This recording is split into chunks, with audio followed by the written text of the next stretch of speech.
procurement lawyer yene no edin komo sanso ye dom kwabenya member of parliament yene no adi asem kroya ho enkomo na ye behwe san asem no na ya hwe na asem no nyina ne se the auditor general na enei ho akwako hia se ye hwehwe na adwuma oyem ne se okoto cars bi cars no ewi ase na ho abansem na ye the attorney general ede ama yokofo so mo hwehwe na no se yokofo eni sa to me no nemom special prosecutor office and was to me no so or day ehwehwemu ban office oba ebehwehwem asem no de akwa court but ya gimu nkyeremu asua ho ade anopai na metie de mpanimfo no be ka me de ono abo Arafat na be sha say ono na public account committee wo so to me frɛ na wo so ebusebusa asem we e ba sika we ene ho enkomo enti opani yam kɔ public account committee ene mo hwehwemu aya mo ye ne mo tumi amowo esanse ne no na mapese ye nyina so man ni betumi asua de kakrakra na ati ensem no bi asanse politicians story bi wa be hani abetu futu obi de agum nia NDC for air can say aban person or tata the auditor general menim so auditor general na hwehwe ni nsemu na say enko ya ma me fa enhyase yo me da se ma me chief na de di kan no auditor general the agent of the people and the people's representatives in the organ and a parliament. Entina Emrado share auditor general say we in the reporter and so they come up parliament. Now parliament are referred report to public accounts committee. I'm a ranking member. The public accounts committee, yes, you share ranking member no any saying ranking member actually say opening power down or na na be di actually opening power down actually say account committee here about 25 people. Dom Kuma for year about 10. Okay. And year about 15. Until 15 no. Me na me down one. Okay. Now committees of parliament in usually no. Yeah, na a member of the party no. And a member of the ruling party no. And a chairman. But in the case of public accounts committee no, a member of the opposition and a chairman. Na the ranking member na a member of the government. Okay. Say na ke ko ba say ni bia ye na opposition. It in effect dey bia nka me na. Una be chair committee no. Okay. Na report no ba parliament. Na speaker Arafama public accounts committee. Na obia auditor general atro no ho asem bia no ye invite no. Na ya say aginchire mu kakra, apese mu kakra. They say problem back one me want to say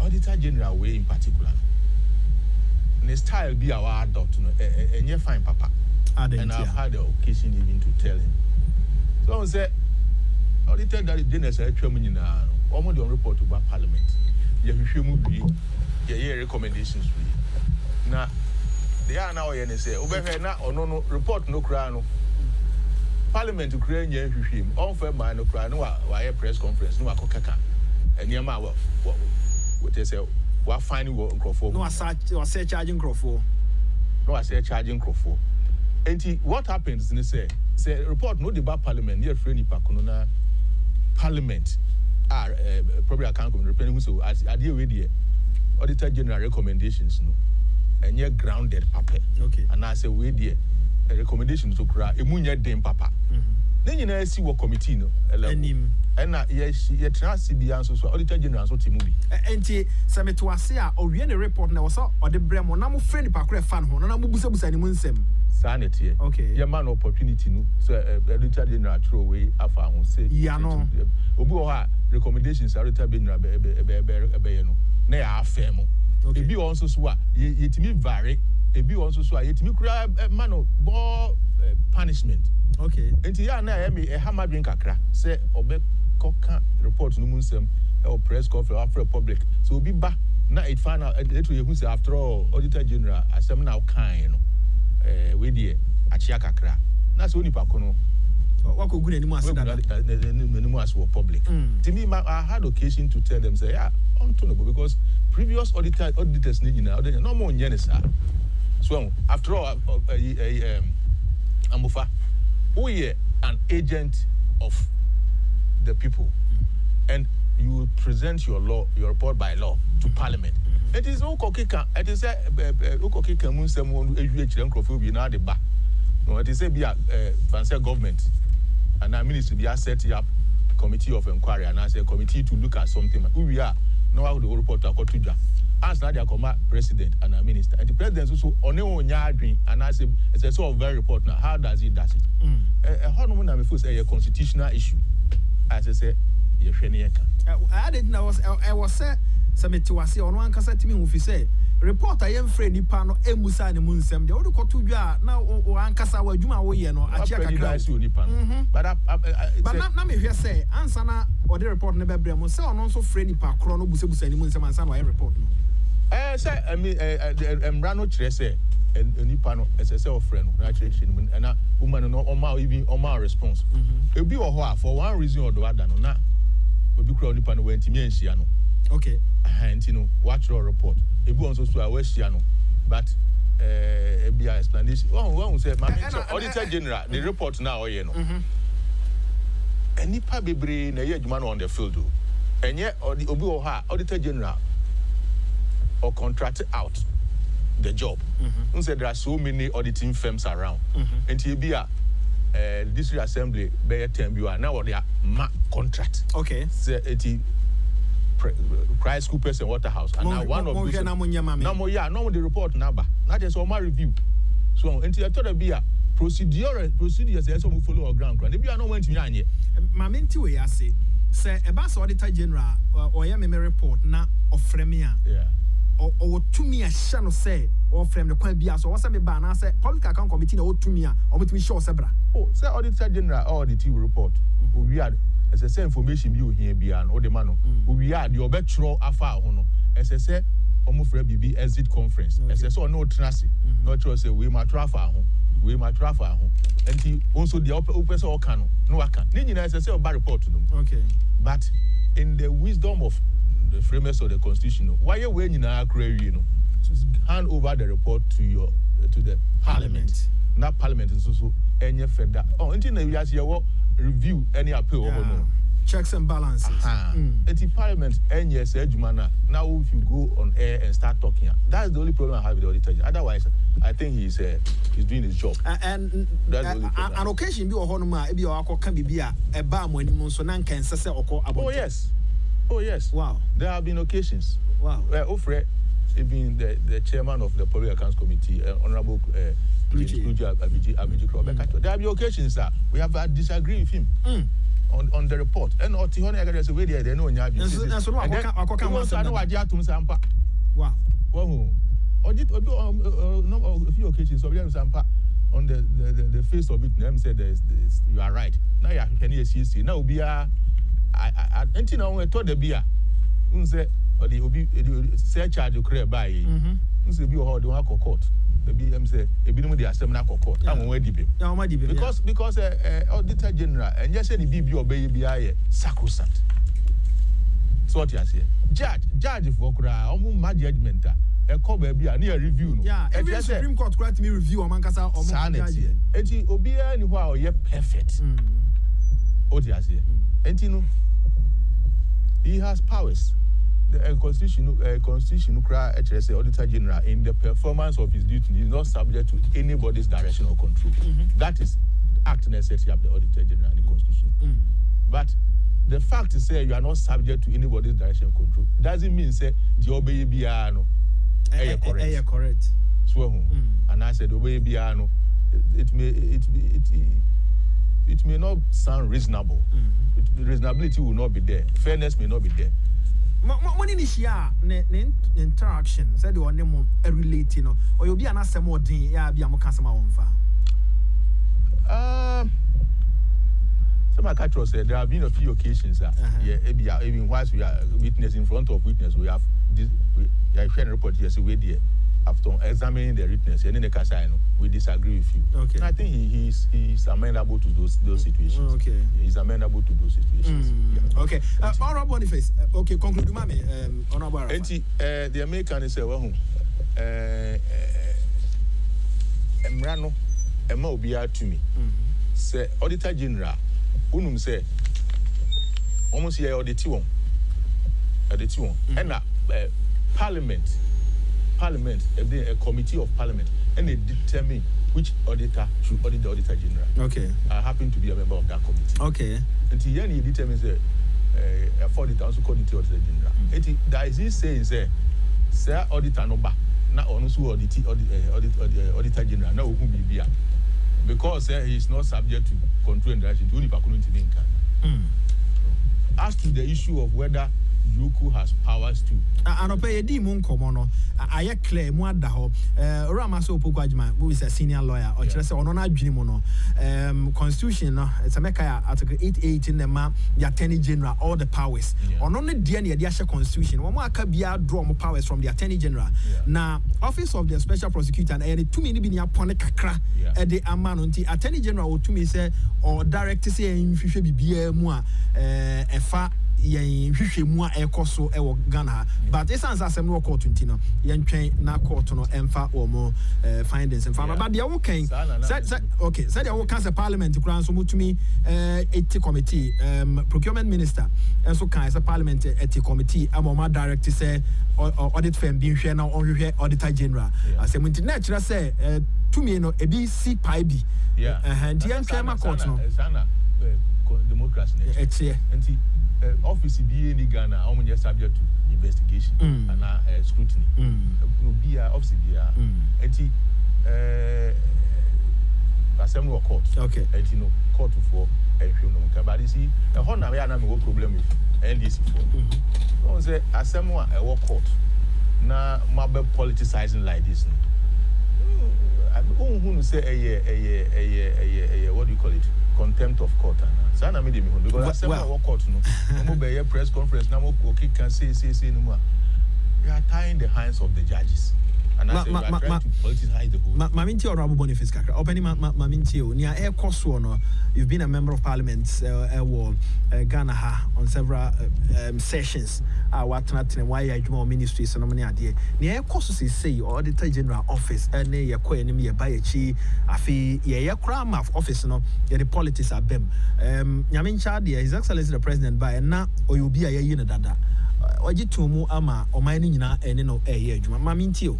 You first of all, I smell chair a tea for Medina Flumina.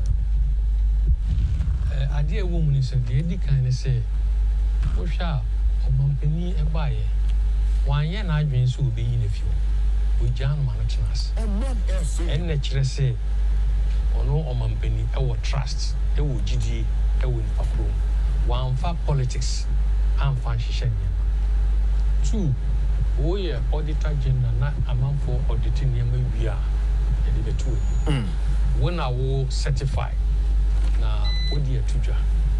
Na we nhihye we are. Niama wo hu no.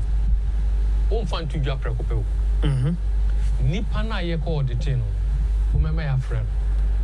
No ebisa no. Oh, me crofo be auditing. Niama wo mo hu ni. Eya no kwaria na say unjintu. You see the position. Won fan betudwa prekopesu oh makwa audit asimasi and niama ya finding me. No. You must give the auditee nipa will call auditee to find out whether we accept the findings answer. The enye correct. Ebi won put the enye correct no. Wono kan answer afre the osuma omokoye auditing so no. Ebi wo hoye be from to a conference. What nasi mwahwehwe. Ye kasa wi then the corrections will be made answer final report na abede abetudwa. Na wo hwe enema pia ya ye akire no be hu say ye de tudwa na de ya auditing no hu say atosin wo baby. No de aba. Say one penny a o de court no ko jibi mo eye ni ngwasema wo ene aban. In a parliament so the Public Accounts Committee. The BBA obey auditor no BBA Auditor General by just what the better parliament anymore. Na Public Accounts Committee. Ashe no ma invite the report no etia wo mo. Omo ba ni ahwem. Don't forget say Public Accounts Committee under the whole parliament no parliament kasa a high court.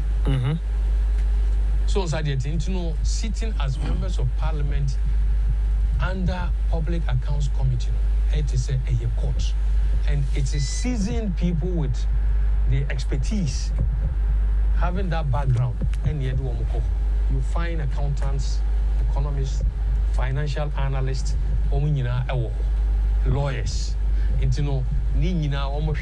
answer the Betujania Fre. Entina omo to me, no motimia Fre, Auditor General. No money Auditor General Bokasa. Into Omo Kasa, baby, you don't see Auditor General, so Ajetum say, oh, in fact, I, my jetum, Achia, make up correct.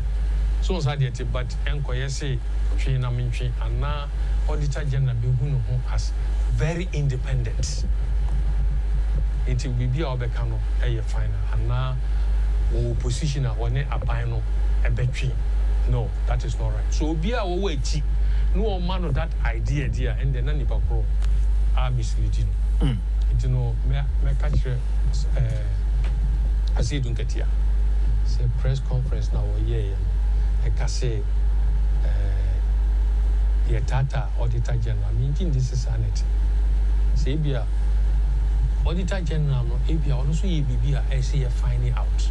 Now your friend and Chelsea you good in the So Zadiati, we shouldn't rely because one can offer us from Afro and some and a bird. Nina has to do with procurement.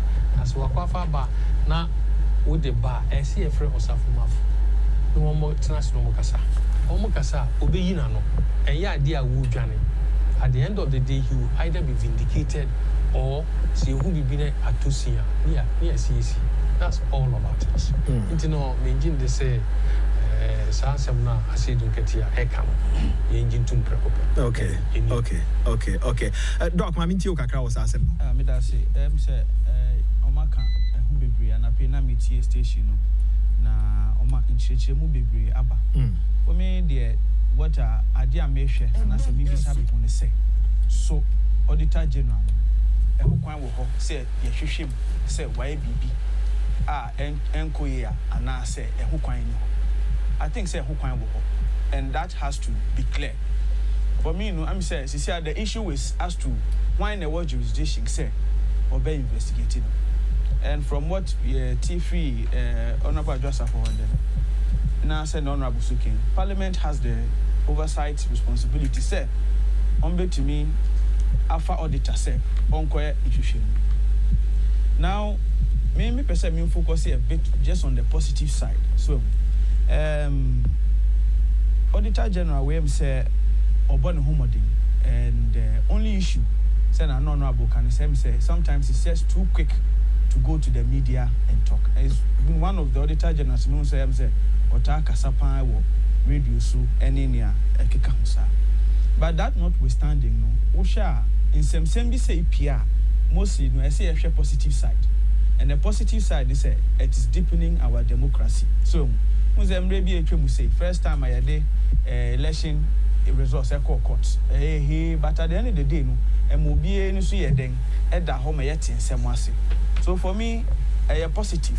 So the assembly aqua court say Omushim say why the one who can say or Shushim and answer or oversight responsibility of the Auditor General.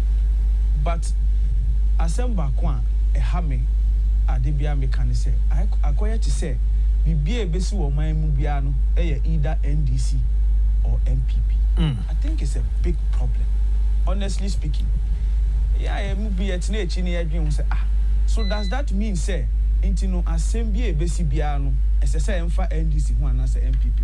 Can't we sit down na ye nwo independent mind who say assembly a ekui Ghana kanko and the Doc, we'll answer na NDC Crabbe press conference and now civil society groups say Okroma come who boom say almost sharp by person or Tata the Auditor General or Dom level. That is very true. That we can say there's no problem. Your opinion and they have the right to express that, okay? But then the point is that the fact say you are quick to go to the media and to be saying Juma, say near there then does not necessarily mean say also we be to me and for me I think say even a fine opportunity say let the go on say Nukrenu Bonibiensia, at the end of the day, you'll be vindicated. It will even make your position as Auditor General even stronger. That is how I see it. And secondly, Obi and one also be setting the questions no one kasa so answer no marking. You cannot interpret the law saying away then wope. And your holiday, I think say it was a little mistake. Ni senka or no di kind be say you can say way ni kwan and say way. So and it was on air on radio stations near there. Nanka the point me senka boko no or betro no dia kokko say no dia den or dia kokko. Now what dia sama ko dane court not ready one kasa wa answer e wo radio so. Meaning said the American what in yes. Internet is already one kasa one sound. So what if it goes and then it is the opposite make count? So I am saying say yes, the Auditor General is doing a good job and obia any year but bibiano your processes are first out there then. Mame for few messages, 2 messages na fe yen to asur we free Solomon Kwe. He says, greetings to my honorable party faithfuls. I have followed the Auditor General for some time now. His pronouncement, his engagement with the press, I can deduce from that he has an agenda just to satisfy the one who appointed him. Just like what Honorable Arafat alluded to. Is for the Auditor General to copy the one who had been audited for his response before his final report is issued. The Auditor General is not above the law, not even the president. Now, Memfa we Emfree Frances Eurabna Esimho, which of course Mijidi say good morning, Honorable Arafat is right. The Auditor General must be called to order. Ghana Manufacturing Company okay. Okay. GCMC presented its responses to the 2015-2017 audit within the stipulated 30 working days. The Auditor General himself ignored the responses and made a final report out of the queries. Interestingly, he called for the draft report on Saturday, which is a non-working day. I have threatened to go to the High Court and Supreme Court if the status report update is not made available. Parliament must check his excesses. About Tampa Frances Rabna SMN or de Ebaye. Mijidi say issues we no. Sometimes here na eyahometika crafts and say nipa ho adwuma na oye any companies. But I will try the beya adwuma no so mpe bebre no na eka ho bi enti na ma otumi kwa bonten.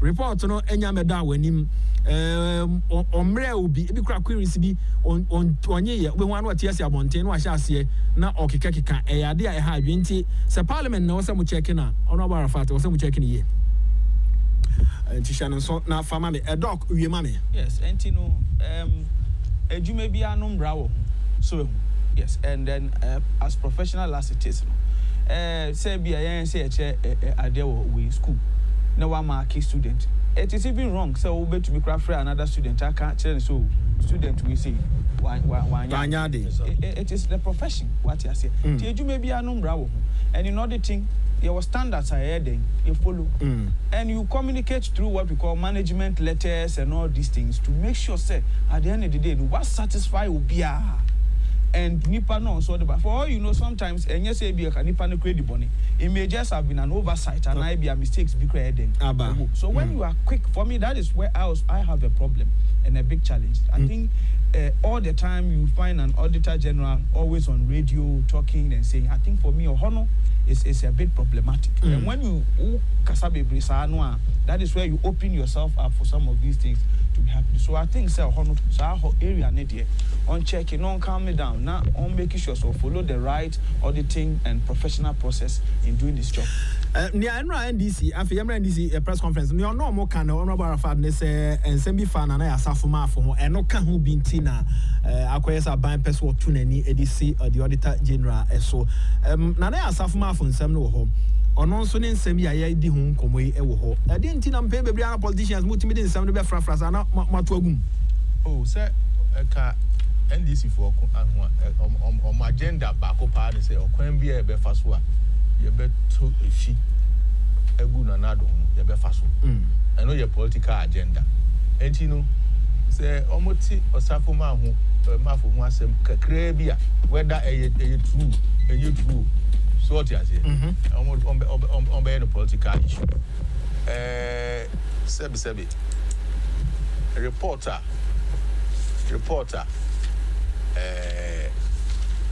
procurement authority omo hwehwe auditor general yimu a omo issue to report whatever against him that time no the other safo ma for asem ikra na emai eti omo person omo kire say procurement authority no issue sa report no mo so na safo ma for asem na influence one and auditor general me tie ni press conference bi a ono akra ajatom say there were infractions na the microphone for procurement procedure no so enti no he tried to rectify it or trokoma procurement agency for no say oh we dey anko yi enti mun ratify na there post something ratification or whatever it is and I say BBB authorization as I didn't one new authority but manya ye win na fe dey onya hwe me pamacho ma authority so he himself admitted say why enfuso whatever went on in his office there. Nti me hu de nti a later on before from so aba afa osafo mafo outfit na say o kan ho asem a then people will say enuntina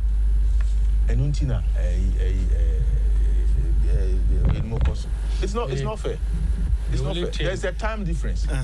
We only procurement for ensem no I see somewhere in January ama only go back and forth na be September na be full from this year so say any wenti nwanwa say civil society groups be dia wo ho 8 plus omo kan omo bom say omo gidi society groups no diversionary tactics omo so no me ni omo nya adwen the entire me ni omo nya adwen say in the first place no kra asem no our court and they are also supposed to know better asem no our court na there be investigations na omo ye as individual civil society and as will be one of them be and mobilize one together so na say na without any investigation omo come to the conclusion that is woman so omo person omo kire say aban and aban person or title auditor general what is their basis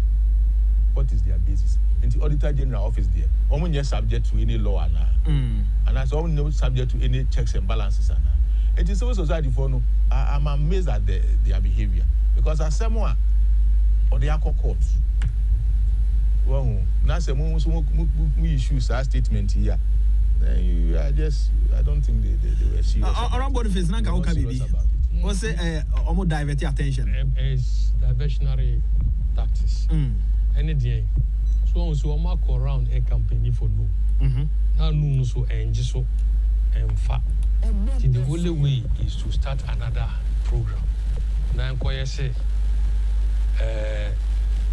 campaign I can say a referendum amount for vote yes and we shall yes no so no NDC next starting elections of MMDCs and also the choice of assemblymen should be on partisan basis. I will manifesto. And yeah, in the statute, a idea nanka is woman, nanka omunya tumino, woman never champion this campaign. But unfortunately, turning around and ne woman can say enye. Na enyano, the whole obeying say assembly elections, assuming partisanship a check. Yes, okay. Say idea when it is a mama eba se worry. What from a bar, I'm more chimpana. I'm so okay, who be a cost of warrior. Now, yasem. You understand? Then be a year assembly elections, sir. It assumes a partisan, yeah. Not ne. On my penny say, okay, me 2 million, I may appoint a month for mamma. Assemblymen are only elections. Yes, say a non-partisanship under Article 55(3). They say, may the 2 million of mamma. Entimunjin tum.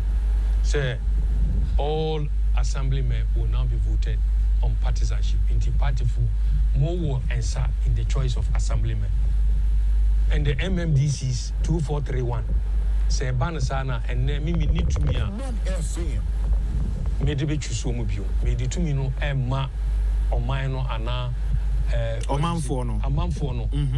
Monto Namuidia Mope. So Sadieti. Now, first, no one being who say, I dear no Ebia Yakoyanesa, Ebequetia, internet, almost sorry, at any round say, and yet. Who is Ebequetia? Completely. Okay. Completely. So Sadieti. Now, so I'm can do Mamma Croft will be so can do. Oh, so I say, sometimes education. Okay. Will be a one tea as I say. Now, you're back catching when you're here. Now you're explaining Trewa, you can easily, because let's be honest, our people are very gullible to misinformation. Okay. It you know, quickly over catcher. Oh, I hamful. I mean the constitution actually say there should be a slot for I hamful. Now say the partisanship. Who has touched that clause? So Sadieti. I hamful Ghana before say benye to me a brofo buyer. Through which people were the rulers? Was it not indirect rule? They are harmful. And there's no day a buyer since independence be doing the government to be a bar wabo a harmful. Never. And you know, so long as we practice good governance, now on my penny, our council of states, definitely assembly system, no, it is a parliament. Now also a buying definitely a harmful room. Ube choose one. Into a bit catch us say we are him for have no say. I'm a him for people at the year campaigner. And I want to tell them that they don't read the constitution and they have not thought about this concept very well. Into no I near maybe a man for Kotanasi and Ashishe. Right now, no. So one more can do no. Say Parliament no, they are not against it. But the only problem is the education. Yema a man for an idea. So why do you go to say no? If anything at all, you should rather argue and call for an extension. I feel last week, Thursday, Friday, banner said education here intensify. And I said, TSC no, Banipano be no TSC. Ama corner nimti. Na why na create say education anko so ya why na yes say ni odi aba oti akonwa so na na so hwe say yebetumi aye ade no na ya kirema mani panatini ya na NCC for adwuma oh me sure say NCC wo NCC e wo ho omo na educate civic responsibilities among frontiers no omo ye and asem but the point is say bia obekano almost be wabeka so oh ya aware inso no budget no resources ni ho ya amaye intinanka say ebia local government NCC and electoral commission and other civil societies should be involved. When him say even in Central for Granado do one thing here cost one. Exactly. So ban say the Antimian friends Central for reform say I deal when you babe but tiny ni am a lot of questions near ya no amenti ase number. Na ye twen ya ma fe ade na fe na nipa no ntiase nya de no na nyo but ntiase na ni ho. Ntiase any India no I mean kakra me ba also. Say honestly speaking, there has been to say Abia in quotes in a rush, but this had been in place for a very long time, and no, now president can say, well education should have started from the day he announced, but and also no, it boils down to what budgets.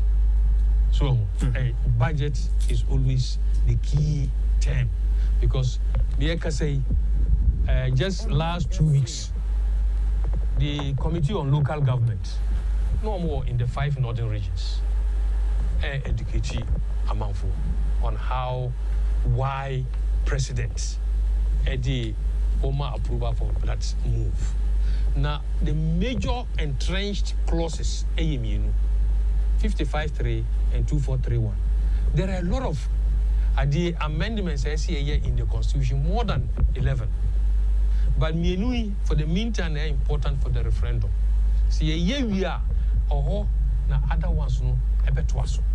But Nina also at the end of the day, because the ordinary man on the street says, "So could be say there were elections nearby, or Bekacha say assembly elections," because we're understanding the issue of the referendum. First, Mami.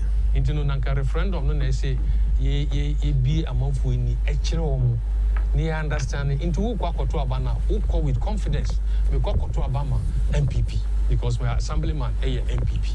We so sorry, I'm Abama NDC. Simple, because look, since Yeba 1992, bedroom the assembly elections is partisanship.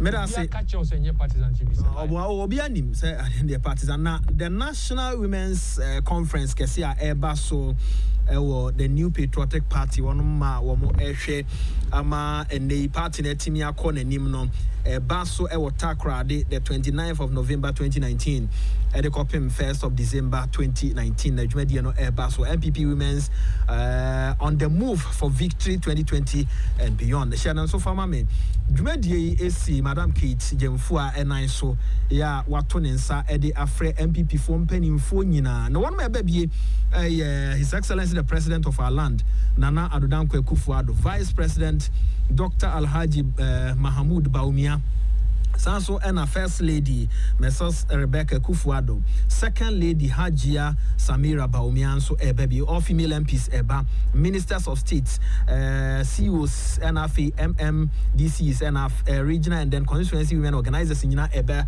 deputies, branch executives ya omo ewo amanone, women volunteer groups NFA MPP ma omo krom ha nyina egan ha nyina so ekobenti takrade nyame ya duma conference kese no eba so e 29th at the Akopim the 1st of December. Shannon so na famami na activities bebre no na be koso wodwumadi enmunti na wa Shannon so na fi won so wo do ho akwakwagim. I can tell you say a number of media houses be taking a live ama ye nyina so yetumi ahwebi afi menkai wo say ene say yare wo ho a meton adro bi di ama na atumi abo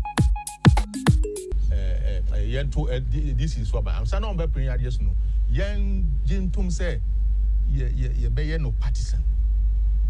So what you say? That was the position of NDC.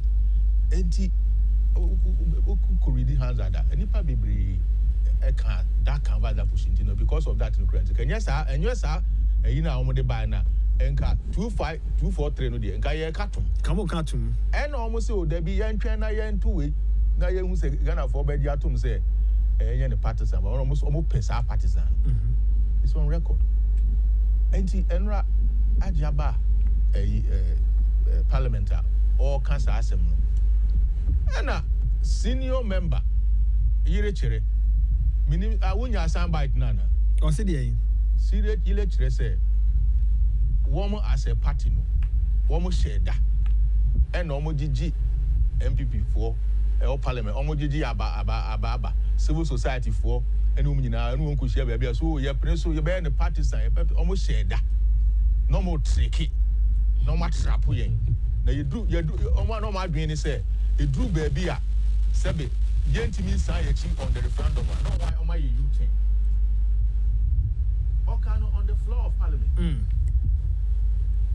e do baby a Ghana phone dem said ye ready referendum no yentimi entry nko ye chi sebe electoral commissioner for start ibom the rule ye print papers so what you say na feel omo twi assign omo oppose yesterday on the floor of parliament, Honorable Irichi, a senior member of NDC. Also, it was a trick. They tricked MPP. Or can parliament? On the floor of parliament. Wow. Everyone was saying we need somebody. And run at that is for credible. And run at that, we need someone for. He said it on the floor of parliament. Journalist will be he heard it. It's all alone. Here, can say, Sanko,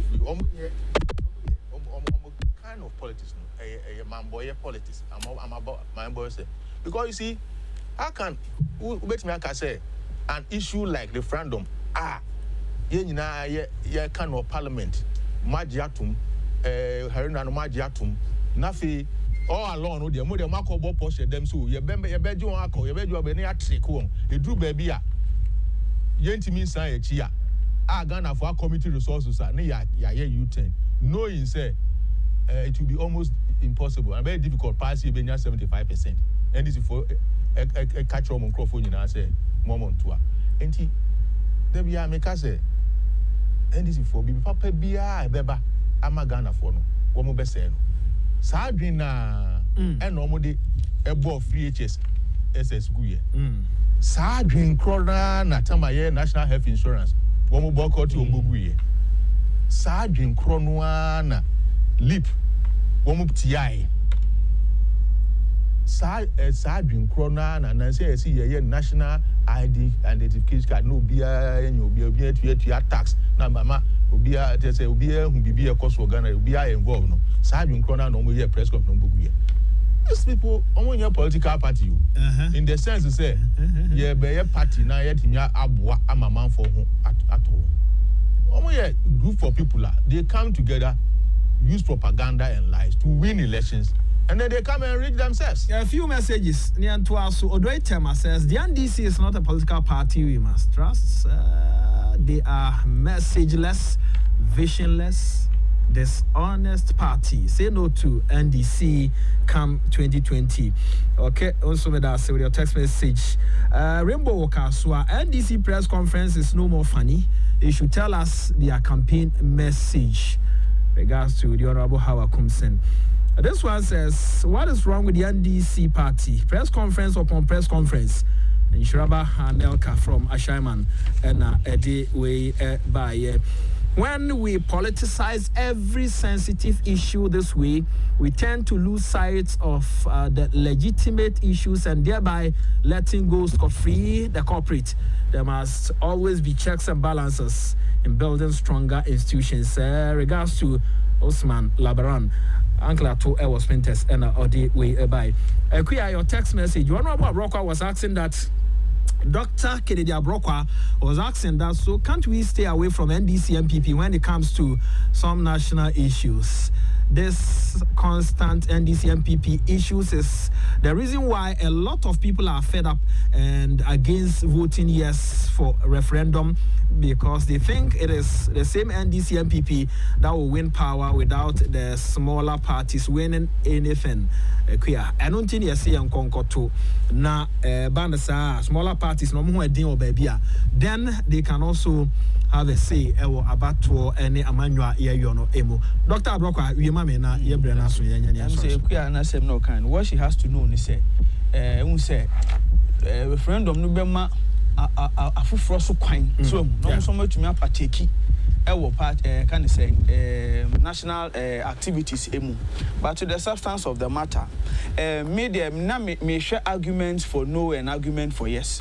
And na me tie say PNC4 chairman, and he was making an argument say or call for no because say you can say yeah allow na say party lines, then it means the party has to help fund about 7,000 assembly members and 34,000 unit committee members. Your inability not to be able to provide support for your people does not guarantee it's not enough reason to say we should vote no. You have to put your party in party structures to work. That is the whole point. Now the point is that over 30-something years what has the current system given us? So if there is a need to bring in a new set of ideas, so sort of, okay, let's allow the other political parties to also have a share in ruling the way. Share what would happen. It is a course in the right direction. I don't think a BB Bonnie. What would they make? Then in that case, at least we have the opportunity to test another system and see the effects on the economy. Other than that, yes, what has happened for the past 30-something years, this current way, kind of saying, this assembly about one. Yes, this I think what has been the effect, what has been the impact. So if there is an opportunity to amend it to allow for this all can say winner takes all habit and attitude to go away, it is a call in the right direction. For the past years, I have told this assembly about to Dr. Kennedy Abrokwa, you 40% da. Are you sure say you cannot? You sure say the panel be to me 40%? Because you 40% that you determine say no, and I say yes. 70. Say 40% new year. Afi na na was 70 decide kan yes no. Oh yes, entina education no has to bra na yekoto creative agents. Yeah. Enthusiasm now aware it's very possible. Ni education. I think say possibly no where we focus too much on the no yes argument and we left the education part a bit. Until Honami says, "Sim talk." Obusami American say one more adwuma na show on nsano ene aban a opeso de eba no say baby e cost start ade ni free no. Yes. Because in central for krom beboa no. Do no a de binom nka ne sa o mo nhede hunu ade na ni so eyi. Oh no, beginning na man for him so this is nipa na beto mo so ne aba but ne enim eno no was constitution the parliament crabit me aye. Mami Musa members of parliament minimum 2 minutes. Honorable Boniface. Yeah. O constituents wa ogusu a enchechere ekoso. Yeguso yankopon Dauroma yank. Yeguso aye educate amanfo. There strategies are no more farm the enchechere. Oh, moving from one group to the other. Okay. So I'm sure say eba tail end so Dauroma mahuma iso. Yeah, the betu jwa. Yeah, they say I heard you to me. Eba ye na. Yeah, the referendum obi amo ye pa na akwaje pa renfo. Ofa. Enya pa renfo. Ene me dawasi. Me dawasi. Ene uni kwa no. Yeah. Me dawasi pa because me kai ebra mo soro gina e. Amoka in a himbo site ho asem. Mo se mo mpene. Mo hear a lot of advocacy ni ya ma Ghana ko nyina hu se enema ya kobo se nyemo a eni nipa bi kan wa ene nka ye ni tamale interchange ana meboa se nyemo a ene nka adwuma a ekoso wo do di pepesu yi enka enkoso wo se nyemo a enka prestia town rules because of bauxite no exchange ye be no enka enkoso which belonged enyemo a obichebi lam say circle ye be ye no kan contractor na oye obichebi no omo check no my na report e ba no che say adwuma no Ghana fo ani di akire pa a lot of report ne fi ho enyemo a kakekos town rules ye enye enyemo a enka yina hiya hankasa hono area hono rules omo ye ni nyina ye enye. It was because people like you, Nikomra Kwachi, and a few others almost standing firm stand against this Mahama administration was what the bauxite no many Indian. And Yankopon Shiramo. Yankopon so enka onso na we are on a dock 1 minute na Honorable Arafat 1 minute na fi Honorable Boniface 1 minute near Yakwan. Ne kwan so I don't know. I think say the American say yankoso still we have 17 plus days to go. Yes, inti possible say intensify education now. Me sure say amount for a better year. So I don't think it's a big issue. We still have opportunity to educate the people until your best say aban koswana on yes me sure say to say ndu hono no bie nyanti ase a edu echi no akoche na adwen. Okay. Honorable Boniface yewie me dase me fa wa kwanja so asre amanfo mote hana nesre ho omo hwe say bia contractor ne nenye na djuma enye contractor no a eye Ghana Water Company sa pipe no afi no omo aba omo fixe enti omo fixe e relocate pipeline na contractor no ebedi ho adwuma very fast. But I say a lawyer almost says tell me the old story. But the story war must be fought with outstanding messages. AstroTurf. They have their story of any AstroTurf here in Kanwa 7. They may na so next week day me hopefully Wednesday. You reckon one semana sana president aba. Me da say obaye. Stories no edoso. One more come story. The New Patriotic Party ene omampani owo so nso e kan story. Say na o story no kama omanfo atumi ate ase.